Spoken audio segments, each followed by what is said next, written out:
Welcome to the Rachel and Ron Show, featuring fun and deep discussions about the things that affect female entrepreneurs most, as well as tangible tools to grow their business, all the while living their best lives. And now, give it up for your hosts, Rachel and Ron.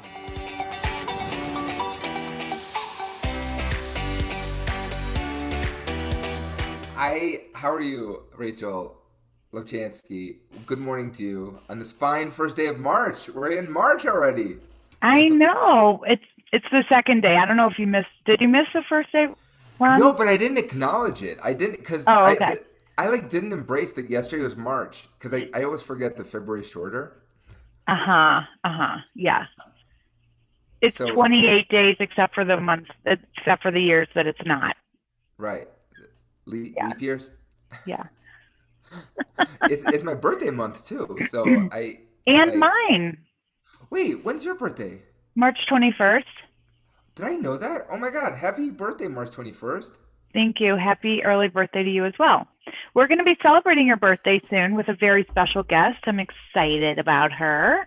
Ah, yeah, me too, big time. Yeah. So should we announce who she is? No, no, Oh, no, okay, no, fine.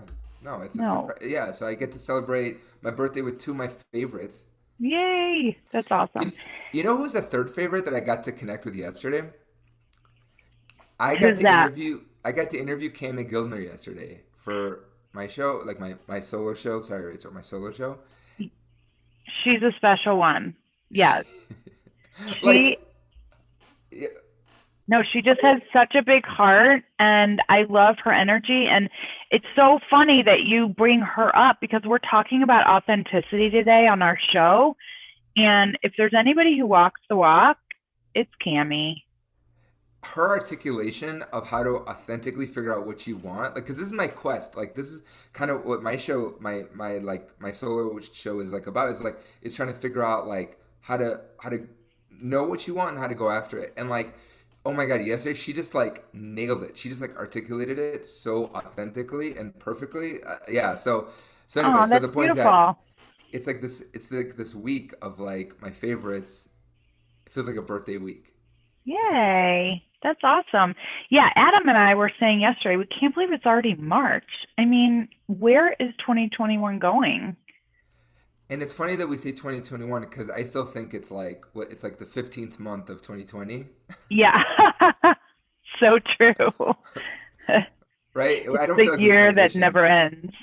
Yeah, like I feel like what was like the 390th day or whatever of 2020. Like, Uh, yeah, I like that. That's funny. how But was your? Yeah, oh, go ahead. no, we are just on it today. I know. I had a rough week last week, so I'm still recovering. Um, Why? d- Having the kid home, like she did great. She was awesome, but I don't. I just feel like a horrible. I feel like I'm like. I don't want to claim that I'm a horrible dad, but like, I just had a real hard time. Like Well, there's I like had. guilt if you do, guilt if you don't. I mean, it's just this constant tension of where should we be in any given moment and did we make the wrong choice about where we are? And yeah, it's hard. It's Yeah, hard. And like kids go to school for a reason. I know not all kids do. I know lots of you right. ladies out there are homeschooling and you're rocking the homeschool thing. Awesome. Kudos to you. In my family, kids go to school for a reason, usually. Yeah. And that's because that's where they're going to do best. And then where I do best is in my office. Honestly, and I don't know what it is that's so hard about it. It's like I like she was so good. She was so well behaved outside of the show last week when we interviewed Carrie, and she's like climbing all over Carrie, and but that just shows how composed Carrie is. I was blown away. Like Carrie said, it's I just I know. was She really held it composed. all together.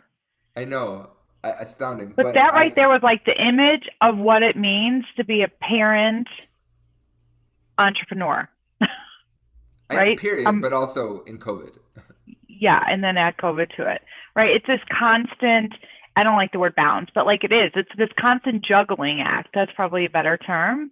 Yeah. And she literally was like the jungle gym in that moment and still could maintain her thoughts, cohesively share them. It was so beautiful.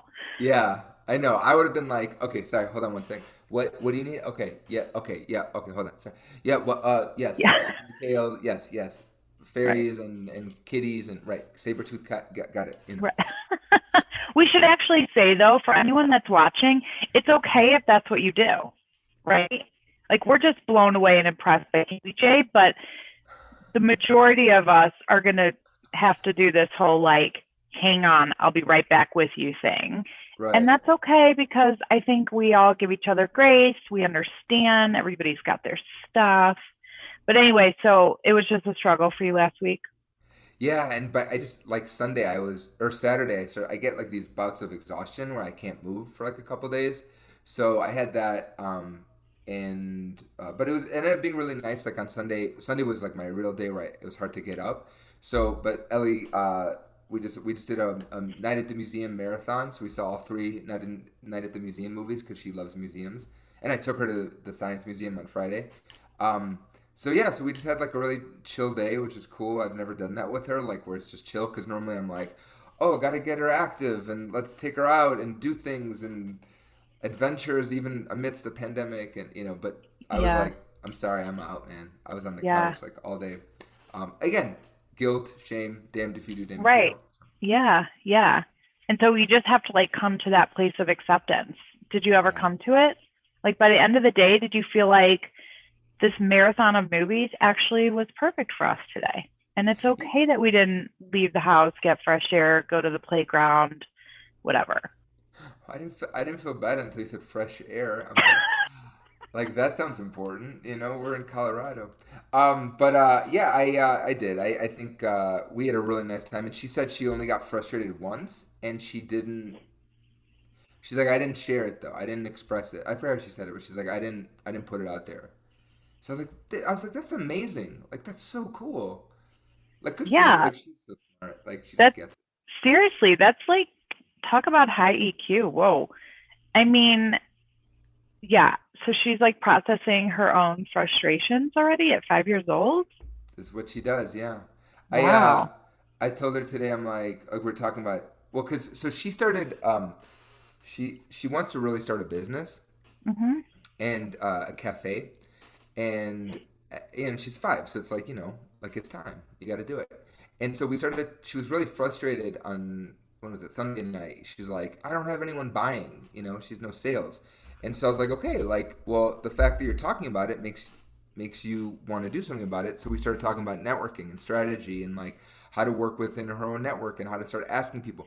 And yet last night, I picked her up from school and then we had dinner and then my parents came over, and she was amazing. She said to my mom, she's like, my mom's name is Zafi, and she's like, Zafi, do you like tea?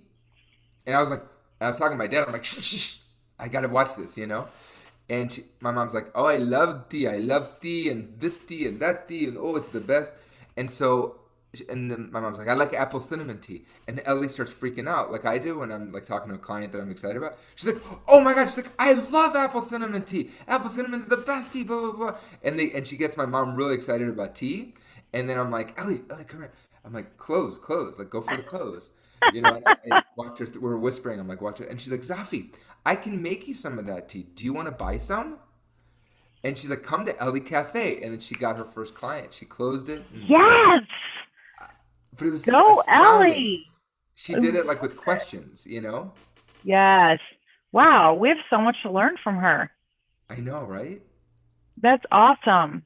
Okay, people, if you're watching and you want to know how to close the deal, call, what is it, EBJ? EBJ. She has her own little. She's on Facebook. She has her own Facebook instant EBJ messenger. Cafe. EBJ Awesome. Cafe, Ellie's Cafe. So, how was your week, though? I'm That's monopolizing the conversation. I'm sorry. good. It's good. Um, my week was good. I was a little bit lower energy actually, but I leaned into it. I wasn't feeling like the same kind of. I was really exhausted at night. I was having trouble getting up and exercising in the morning, like doing a high intensity exercise. So I did some lower intensity, like some movement, Pilates, yoga on the floor just in my bedroom. So that Cool. was good. At the end of the week, my mom came over and played the piano, and all of my kids have decided not to play piano, and so my piano kind of is more like a dust collector. But I love having a piano in my home, and I love it even more when it gets played. So my mom is fully vaccinated. She's just been able to start coming in the house, and so I asked her to play, and the girls and I stood around singing with her. And I mean, for probably 2 days afterwards, I just kept talking about it because music fills my soul Yeah. in such a deep, profound way. And having that experience with my girls, it was just so beautiful. And it brought me back to my childhood where I stood around the piano almost daily singing while my mom played. And it was just like so beautiful. So that was a really nice culmination to a good but quieter week. That when you texted me that picture of you guys singing, I was just like, "Oh my God, you made my day." I was like, "This is heaven." Like that's because my dream for like my dream for my forever wife is that she's like she doesn't have to, but it'd be really cool if she plays piano really well. And I have this like kind of like naughty dirty fantasy where it's like I'm gonna say it on the air. I'm sorry, like it's I gonna know, get I'm like, oh my God, where's he going? Where's he I going? know Okay. it's gonna get inappropriate where it's like she like maybe she's like a music teacher and she's like, "Hey Ron," that's what she calls me, Ron, and or RBJ, maybe Ronnie, whatever. She's like, "Yo, I want you to try out." She's like, "I have some new pieces I want to work on. Do you mind singing the tenor part?" I'm like, "Okay, yeah, teach it to me." And then she teaches it to me, and then this is where it gets freaky deaky. Like I'm embarrassed saying this. And then she's like, "Yeah, this is gonna get awkward." She's like, afterwards, after we're done with that, she's like, "Is there anything you want to play and sing?" And I'm like, "Wait, like really? Like you'll play it?" She's like, "Yeah, get the sheet music." I'm like right now?" And she's like, "Yeah." And I'm like, "Oh, okay." And then I pick something and I give it to her, and then she plays it, and I sing it and record it so I can hear it later. I Oh know. I'm my sorry. It got gosh. hot. It got hot this morning. Seriously, I'm like filled with anticipation here. But I feel like if your forever wife is watching, Hmm. reach out. Like if that was you, right? If Ron just described you and Oh, I'd be you like, too have pictured calling Ron your Ronnie boy and well, beckoning actually, him over to the piano so you can play with him, then yes, be in touch. I We mean, like, want there's to got meet to be a you. woman that like wants that, right? Like in a dude. No, it really is like it's a really beautiful thing. My sister and her husband are both very musical, and they're not musicians professionally, but they are true musicians. And they share music together. And I remember at their wedding, they composed a song and they sang it together. And I think like everybody was in tears because Yeah, that is a beautiful way to be able to come together in a relationship and to have that to share. So yeah. Because like I'm not a good guitar player by any stretch, but like I'm feeling good about my voice in life, and like it'd be so cool. Like I wouldn't mind jamming. Like I'll play guitar a little bit, but like if she was like, man, if she like this is like my dream one. Like she's like, I love your voice. I'll be like,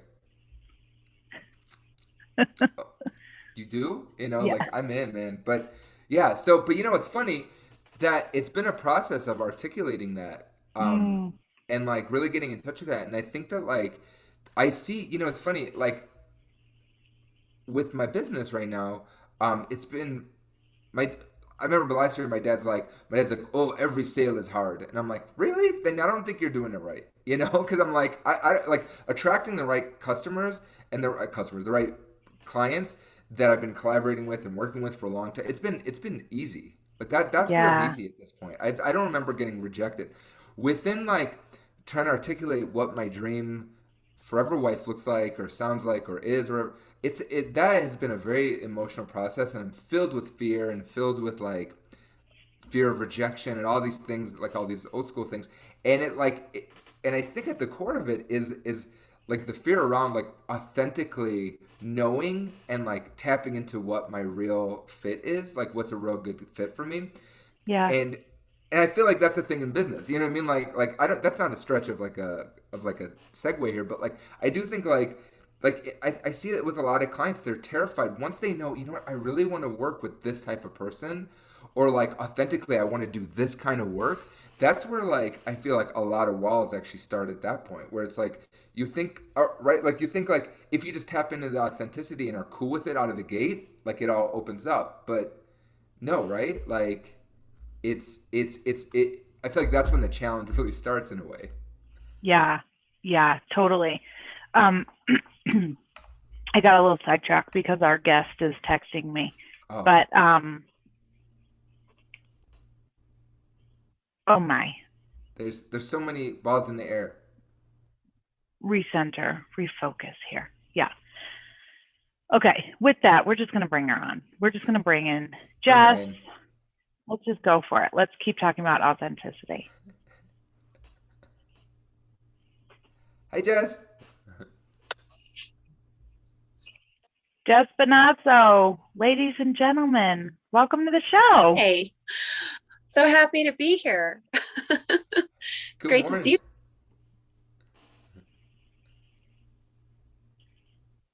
Ron, why don't you take it? Because we kind of lost our segue We, there as Jess's internet gave out because she's in the middle of like the most beautiful area of Colorado. Yeah.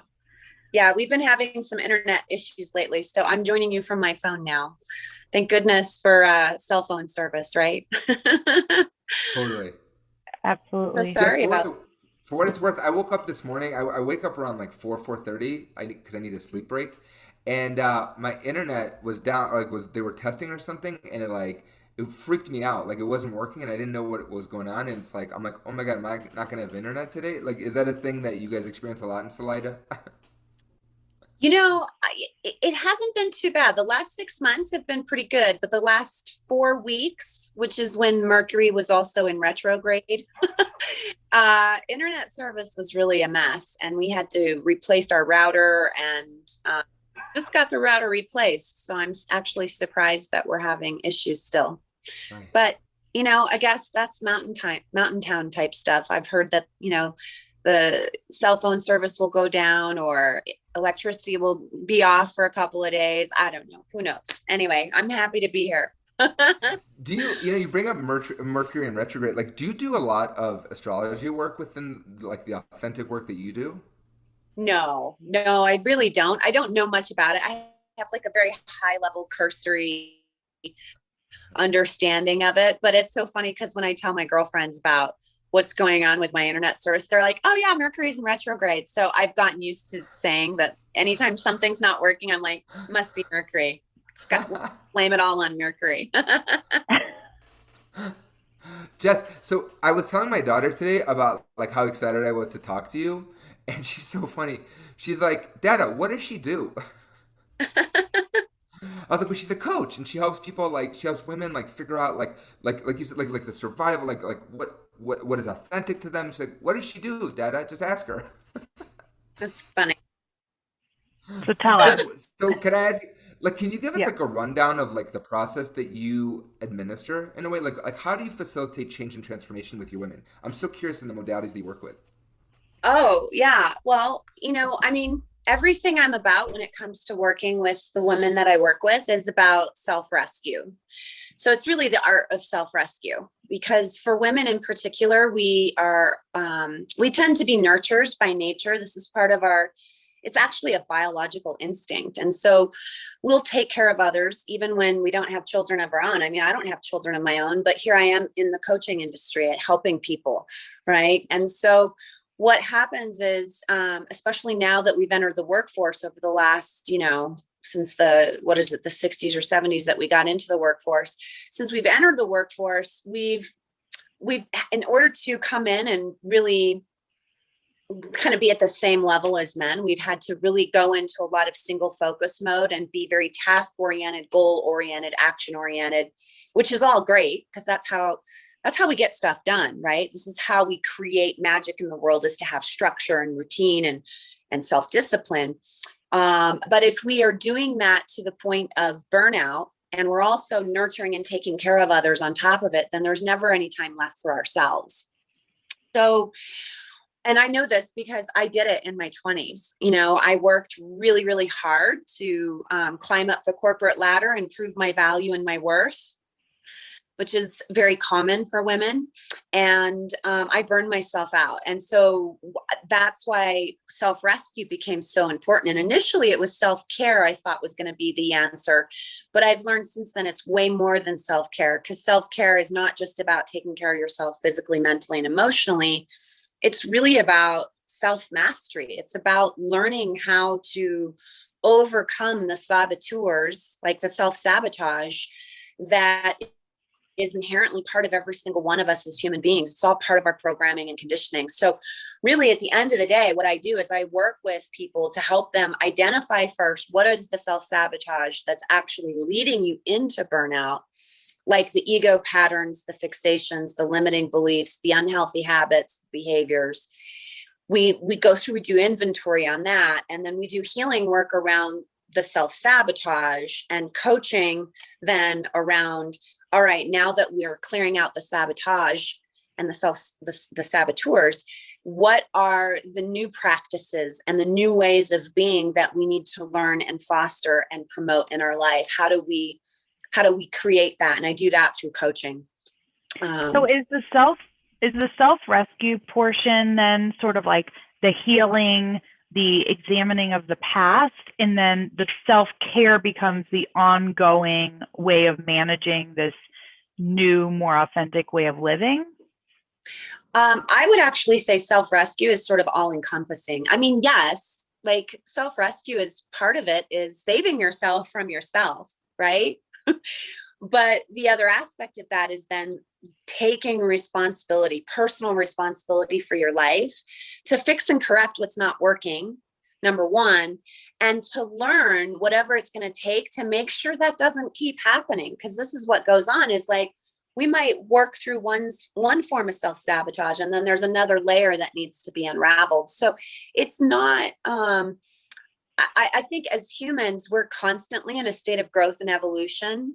And so self-rescue at the end of the day is all about embracing growth and evolution, and figuring out what that looks like uniquely for each and every single one of us is a little bit different. There's a lot of similarities, but our path is very unique and individual. And so it's kind of a day by day thing, you know, where you've got, maybe you've overcome one area of your life over here, and then something else starts to come up and become a problem. So it's like, it's a spiral. You know, you're not going to just fix everything in one fell swoop. You're going to fix some things, then you're going to, you know, rise, and then you're going to fall again, and then you're going to rise, and then you're going to fall again. So really it's about the art of resiliency, which self-care is part of that, right? Because if we're not taking care of ourselves day in and day out, we're not going to have the energy to pick ourselves back up when we fall down. We're going to be much more likely to sit and spin in victim mode. So it's all encompassing, in my opinion. Yeah. And along those lines, like, where do you feel like authenticity as a concept and as a kind of actuality plays into that? Because like, it's so funny when you said when you were like, you climbed up the corporate ladder, I was like, I know, like, we've talked, you know, you and I have met and spoke about your corporate experience. I'm just like, no way. Like, I believe it, but like, no way. Like, I would never see you now in corporate. Like, you're so, like, you have such a great, like, feminine energy about you. You're so, like, nurturing. Like, just meeting you is like, it's such a cool experience. Talking with you is cool. You know, you have this beautiful flow about you. And I'm like, how did you fit into that box? Like, that couldn't have been authentic. How did you discover, like, how to create your own authenticity? Well, I will say it had everything to do with me being in the corporate world, because as I was climbing up the corporate ladder and being in that masculine energy most of the time and not really nurturing and taking care of myself, that's what led me into pain.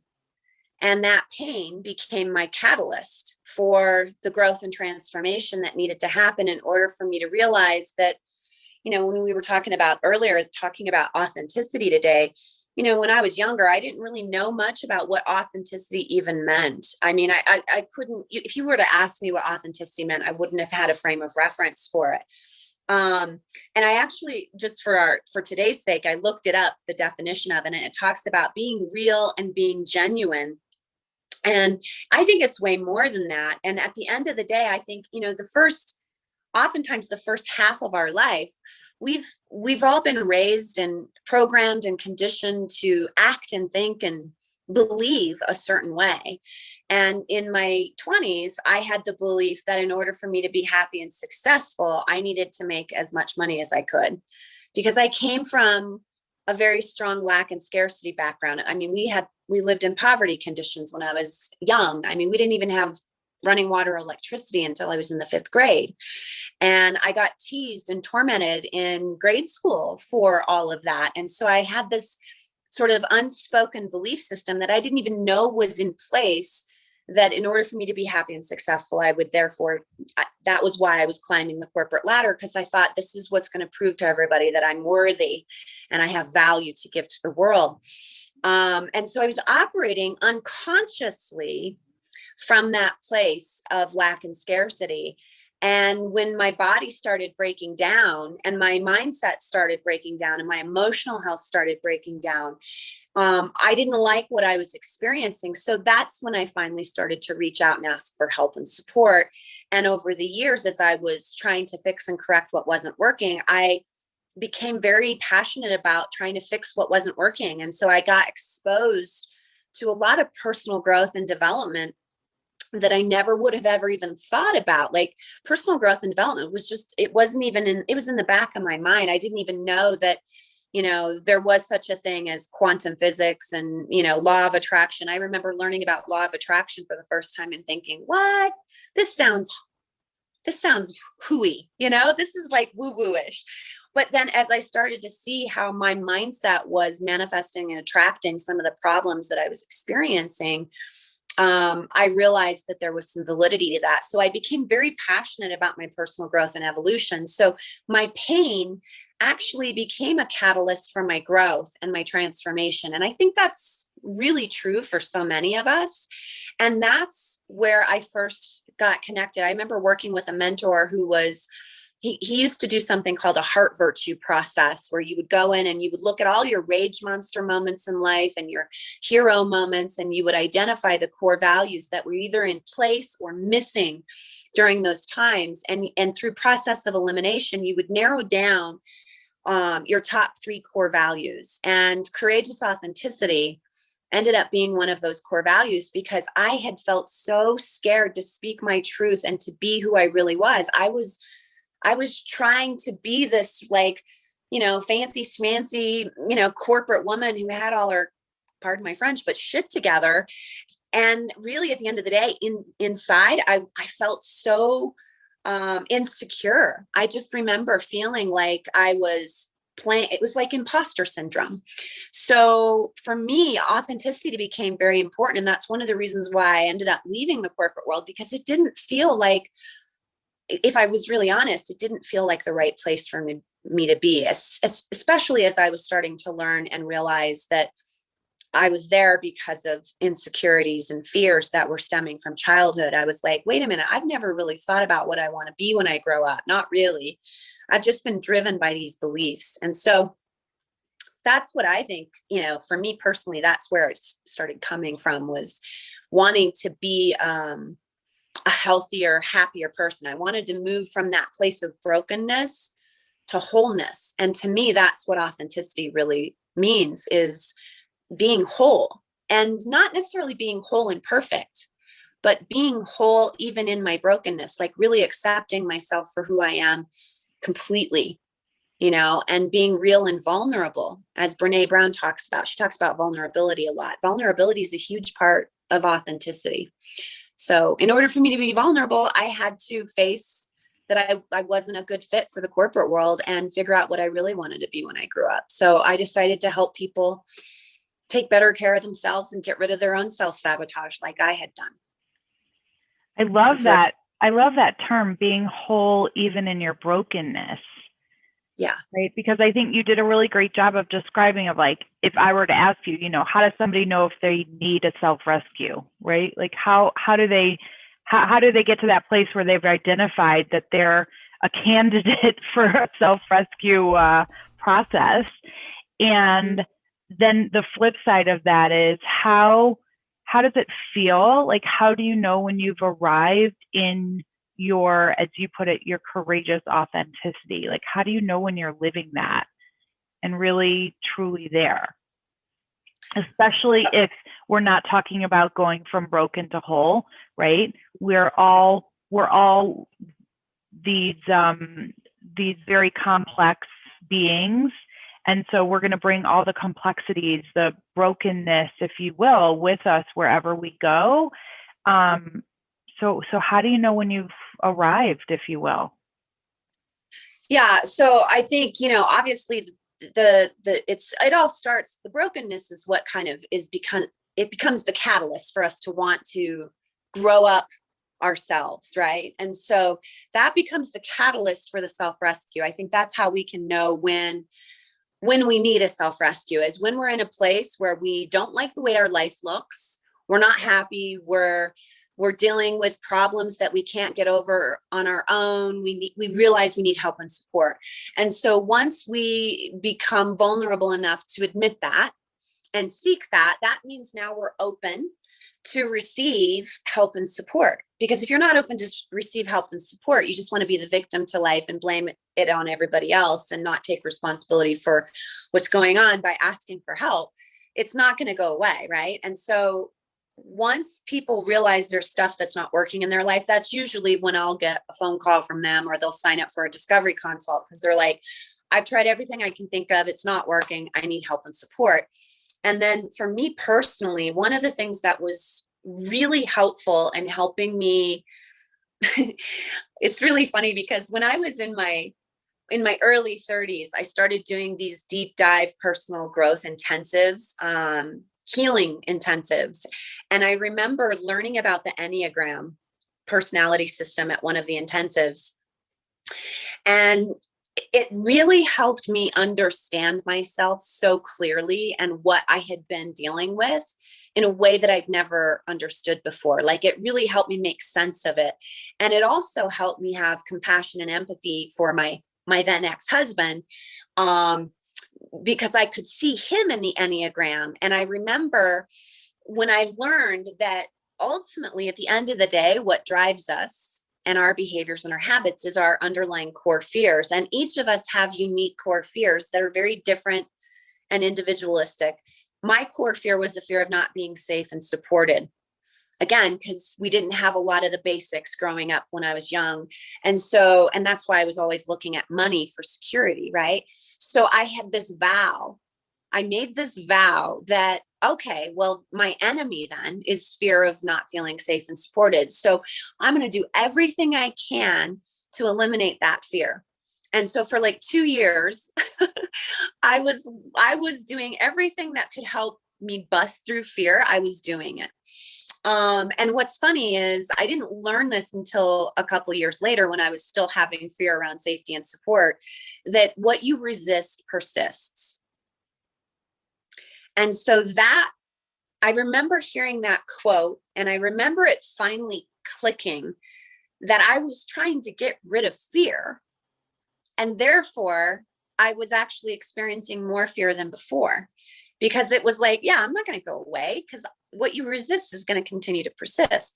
So then I realized, well, what if I try to embrace and love that part of myself instead?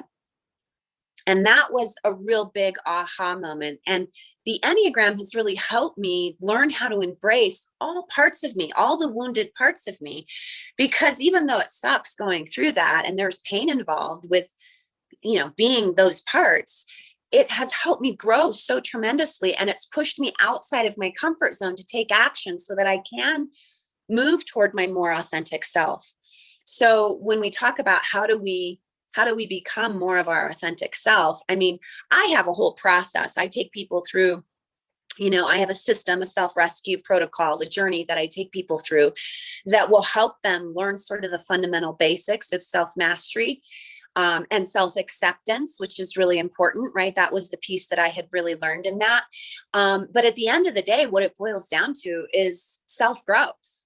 If you can just be as open and willing to receive growth in every single moment and learn how to find the gift and the gratitude in everything that's happening to you, and realize that it's all happening divinely and perfectly, even when it sucks really, really bad, and you start to become more curious and want to wonder, why is this happening? How is this helping me grow? How is this pushing me to the next place that I need to move to so that I can get closer to that place of wholeness and self-acceptance?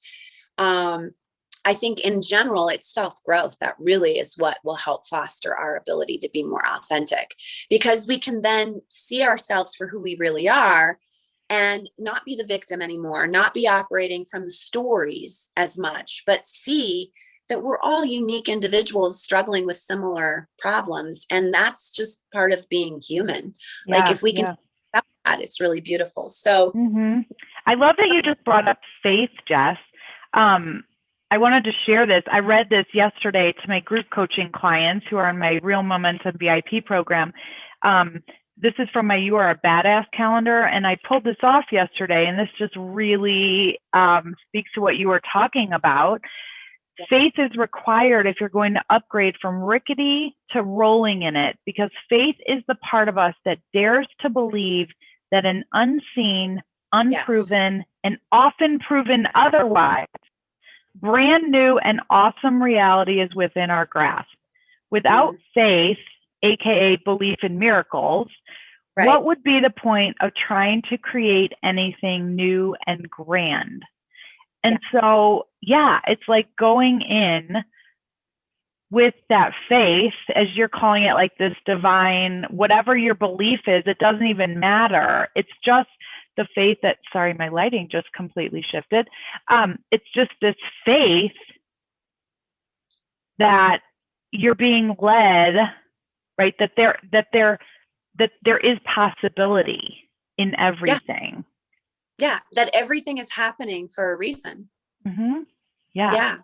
And I love like taking the, right, what is the lesson from this hardship? What is the, like that's the part that's on us to be able to figure out. And when you stop seeing the world through the lens of that victim, and you start seeing it through this empowered place of having control over what we do with our circumstances, it's so much more empowering. And I think that that's something that helps people deepen into that sense of authenticity.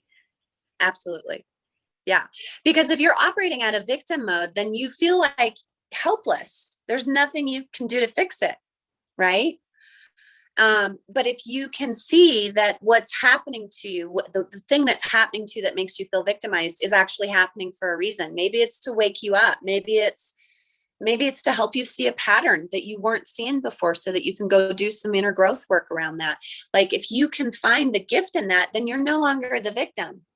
It's just something that's happening to you that's going to help you move closer to that place of authentic wholeness, right? Not fake wholeness where we're spiritually bypassing and saying everything's great and my life is beautiful. That's baloney. I mean, even the Dalai Lama has moments where he's going to struggle and have things that come up and emotion that comes up. But the thing about the Dalai Lama is he's learned that there's a reason for that. So when it happens, he's welcoming that emotion and wanting to learn from it. He's practicing curiosity with that emotion to find out why it's here and to experience it fully so it can move through him and he can move through it rather than be the victim to it. Right. This is what I love about you, Jess. Like you're such a good balance. You strike a perfect balance of like really understanding the spiritual, the quantum physics, and then being like brass tacks about it. You know, like do you find that your clients like really relate to that that style versus just being, no disrespect to everyone, but like where it's like super woo woo and like, no, you just have to find, you know, do you find that your clients really resonate with your approach? I mean, I hope so. I've had a lot of people who've grown tremendously in our work together. So, I mean, I would like to think that that's true. I haven't gotten that exact feedback, but I definitely think that because I was so heavily in my masculine for so long and not really, I mean, I was the opposite of woo-woo. And then I started to move towards the woo-woo because quantum physics and law of attraction started to fascinate me. And I realized there was a lot of validity in that and that it had been scientifically proven. So it really helped me understand it. And it's just interesting because over the years, as I've done my personal growth and development work, I mean, I've read from mentors like Napoleon Hill, for example, who's very masculine energy in his approach. But what he talks about are like principles of success, right? And if you look at that, if you can understand what he's referring to, those principles of success from a quantum physics standpoint, so I've learned law of attraction, I've learned, spiritual laws of success, and you start to see the patterns. At least I do, and that's my personality. On the Enneagram, I'm a 6, which is known as the Loyal Skeptic, and we take in lots and lots of information and try to make sense of it. And so we're really good at finding patterns and understanding the common themes across all these different traditions. I mean, I'm actually reading a book right now that my aunt gave me because she's very religious. And normally I'm not the kind of person that would go to church or, study the Bible or anything like that. But it's interesting because I'm reading this book right now, and the things that I'm reading are all the things that I've already learned to be true from Buddhist tradition, from, self-help gurus, from success gurus, from all these different traditions. It's just a common theme. We're all saying the same thing. It's just that we're getting stuck in, well, it's my way or the highway. No, pay attention to all of the similarities across all these traditions. And that's where you can really start to grow and evolve and make sense of it all. And that's, I think, when I talk about what I talk about, it's just the culmination of what I've learned to make sense of everything that I've learned. It's like, how I've come to synthesize it, so to speak. And right. I do think that. Yeah. And that's exactly, yeah. And so like you literally said, like, it's like best of both worlds, right? Like I love all that. World. Yeah. Yeah. So what's the best way for people to get a hold of you and work with you and experience that amazing transformation towards authenticity? Yeah. Well, I mean, if anyone's interested, just visit my website, jessbonasso.com. It's JESSBONASSO.com.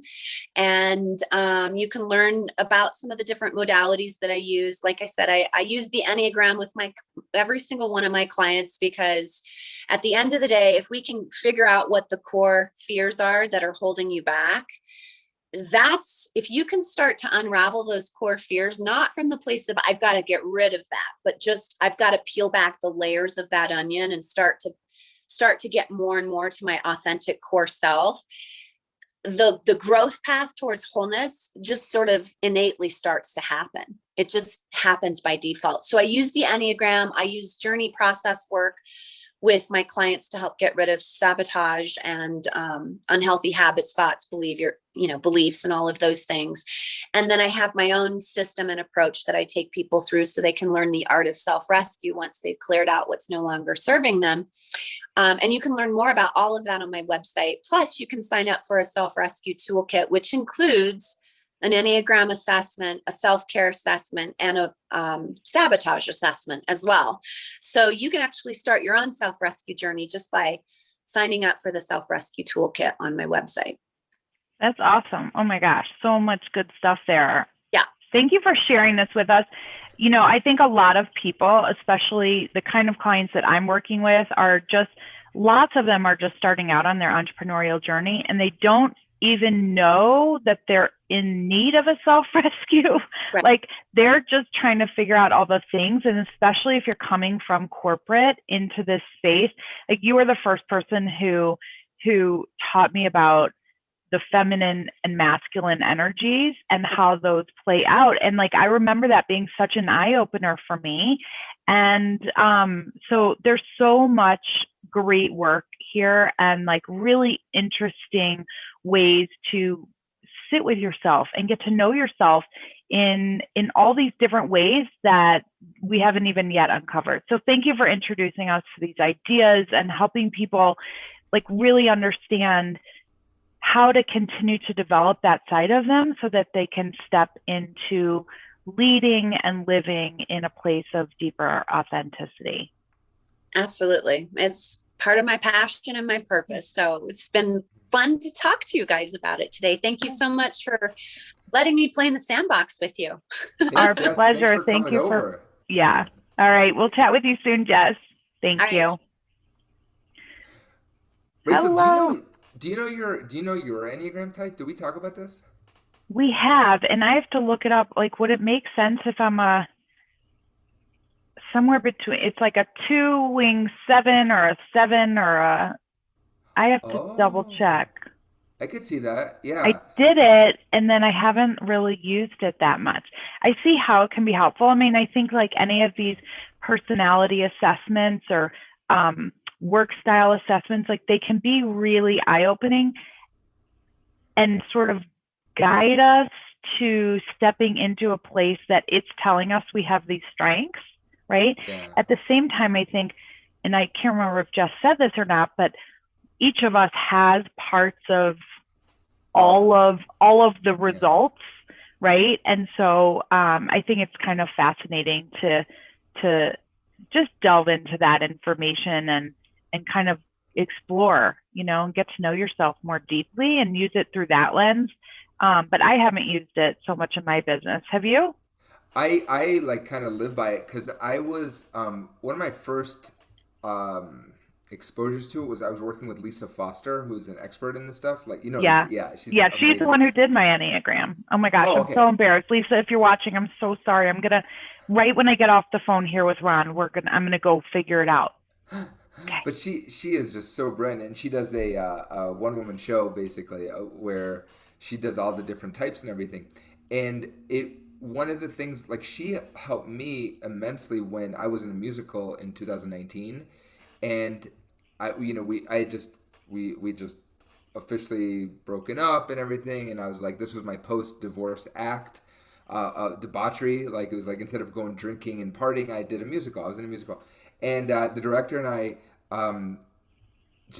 I just like I felt I don't know, I just felt like I was always doing a bad job, and then I was ended up being really bad in the show. And but she helped me. Lisa helped me see how to use the Enneagram in conflict and resolution, and just to understand where the other person's coming from, and it just created, like she said, like just said, like so much more empathy and understanding, and you could give grace to the other person as well as why you're reacting the way you're reacting. Yeah. And it was really cool. Like this weekend, I got into it a little bit um, with my sister, who's like a hardcore two, like a hardcore Enneagram two, and I'm a four. So like when I get upset, I want to like rip shit up. Like I'm gonna like cut you to the core, and I don't do that anymore. Like I've learned to like not have mannish rage. And so like it was I was arguing with my niece, and I made one comment which was like, I just don't want to deal with you anymore. And I was tired and I was cranky, and my niece swears and hits me and does all sorts of things. And I was like, you know what? I don't want to deal with you anymore. So we're gonna leave. Like that's what I said. And my sister didn't appreciate that I said that. And so I got upset, but then I was like, she's being a two. Like she feels that she's given and given and given, and you're not giving back right now. That's my interpret. And I was like, well, that's okay. Like there's no judgment in that. Like she feels depleted from this situation. She feels Yeah. disappointed. She whatever. So I'm like, okay. Like I'm like, I know where she's coming from. It's not what I Yeah. used to think, which is that the whole world's against me. Like she was saying, it's not happening to Right. me. It's like that getting away from the victim mentality and Yeah. humanizing, right? All of these character traits that we have and just we each just carry different ones, and so learning how to use them and how to communicate with Yeah. them, right, in another person, and how to navigate them. I mean, that's the foundation for all Right. relationships, And right? communication, period, right? Like communication is Yeah. creating and sharing meaning and having go back and forth. And so it's like oftentimes that meaning is not shared. So I was bring up like the story of when I was married, my then wife, we came, she cleaned the apartment one day. Like we had just moved into this apartment that used to be mine, and or it was a condo that we rented out, and then we moved back into it. And she one day just like cleaned everything, organized everything. 2021, Rami Joseph goes, "Oh my God, thank you so much for doing that. Like that's amazing. Like thank you for taking the time after work to do that because I had gotten home late from teaching." And in 2013 or 2012, Rami Joseph was like, "This doesn't feel like my home anymore," which is it Right, because we get defensive, and it's exactly what Jess was saying. It's all about was the all fear fear, based. I lost control. right? Yeah, You're Yeah, I lost control, my things are missing, I don't know where to find them. Yeah. completely not shared meaning. Whereas Carrie was like, okay, this is our Yeah. home. Like, I'm gonna nest. You know, I'm gonna create an amazing Yeah. environment. And I just said, this doesn't feel like my home anymore. I was a Yeah. kid. Yeah. I was a Yeah. flea. But whatever, I was feeling fear and insecurity and lack of control. Yeah. So yeah, it is. I love the Enneagram stuff. It's great. All right, I'm going to go back and look at what my results were and just kind of play with them a little bit more. This is cool. Yeah, and I really loved this conversation and the process too, because this is not like I asked Jess about arriving, right? Like, how do you know when you've arrived? There really isn't an arrival. It is an ongoing Yeah. process. And I love the vision of, especially like for my clients who are just getting into this, like they're just starting to become more self-aware of how they're responding to external to these circumstances that surround them, right? How they're navigating their fears and the challenges and these newfound obstacles, especially people who have come from corporate, who have found success in that world. They like, it's easy for them, right? It's easy for them in corporate, and then they come out and they're like, whoa, right? Like, this is a totally new territory. The playground looks completely different. So I love the vision of people stepping into their authenticity and what that process looks like, and how we can continue to evolve more deeply into that. So I hope that we've really sparked some inspiration for people watching to really engage in that thought work and in that You know, journey. it's everything you said right now is spot on. I think like it's so true. Like I just want to add to it like that. Um, I think that's the beauty that I've learned as a man, like as a male, in the female entrepreneur world. Whereas what I saw growing up, and I talked to Cami about this yesterday, like what I saw growing up in the world, my dad was an entrepreneur, and my brother-in-law is a very successful entrepreneur, and all these things, you know, and but very like very mannish, like very masculine energy, masculine driven, and the beauty that I found in the female entrepreneur world is that these businesses are such expressions of yourself, like you're saying, and but it's like it's such a way to like it's such a lens in which to heal and to really express who you are and what you're about and like you I think about it every day, like you always said, like there's a gaping hole until you do what you're supposed to do. Female Yeah. entrepreneurship I think is like the best way to like break glass ceilings, to like show up as like powerful women, and to like change the world, you know. So anyway, as you said that, I was like, you know what, like it's I have to say, I don't know if I say this enough, like I'm grateful in response to what you're saying. I'm so grateful to be part of this world that y'all are creating, because it's such a better Yeah. artistic expression of everything. Anyway. That's beautiful. And I love that you hang with the ladies, because you bring such a wealth of expertise that we need. I was in a huge Facebook group yesterday, like 50,000 people are in this group. And I dropped your name in there actually because somebody's looking for a speaking coach. And I'm like, you want to learn how to tell your story? Talk about stepping into your authentic voice and like really filling that gaping hole that only you can fill. Ron Ben Joseph, he's your man. He's your man.